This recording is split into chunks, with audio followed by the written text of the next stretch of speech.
This is Zach Crockford's first cast blog on um, peer tutoring for 2010 and 11. I did this last year, basically just going to the biology room after school and tutoring kids who show up for extra help.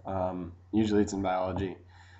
Sometimes it can be in anything. So mostly it's underclassmen, but occasionally I get upperclassmen. We actually have a couple upperclassmen who come regularly for help with bio and stuff like that. I actually really like this activity. It's one of my CAS activities that I enjoy more. For this year, my two outcomes are engaging with issues of global importance. And for that one, I'm talking a little bit more about global in the respect that it applies to everyone.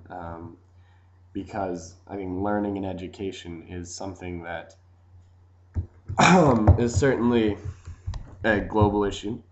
It's also a universal issue. Everyone has to learn, and everyone learns differently, and there are pros and cons to the ways that everyone learns. And I think learning and teaching other people often helps us develop our understanding of ourselves and our learning abilities and habits.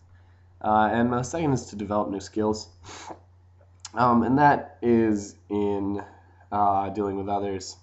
I know I talked a lot last year about the relationship between a tutor and someone who comes in for help, because it can be a little weird sometimes because these are people you know, people you see, and you have to try not to be condescending, come off as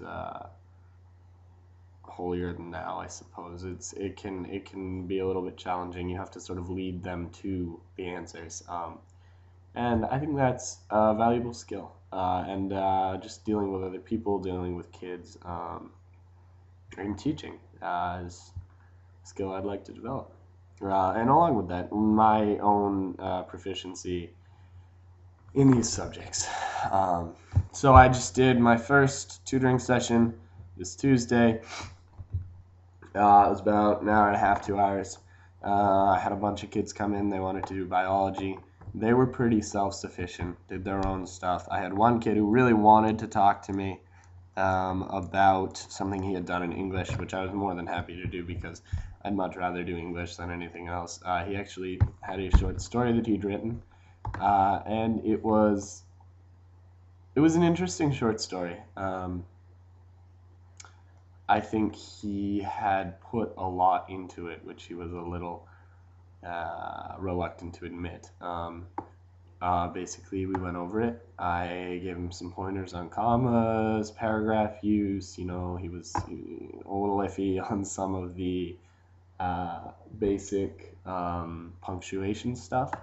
But we got that squared away, and then we talked about what he was trying to get at. And I really think that he started to realize by the time I was talking to him, because the assignment was to try to understand how setting can influence the seasonal setting can influence literary works.